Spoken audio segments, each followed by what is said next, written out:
In today's video, I'll teach you how to log in PC Financial. First of all, what you have to do is launch open any browser of your choice. You can see over here I've opened Google Chrome.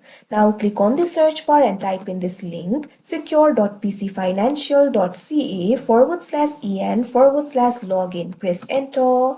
Now after you do that, you'll directly be led to the login interface of PC Financial. Simply wait for this interface to load.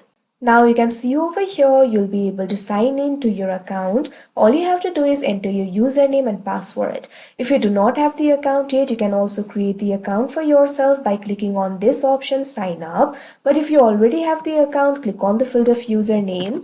Now what you have to do is enter the username over here. If you have forgotten your username, click on this option, forgot username, and you'll be able to recover it.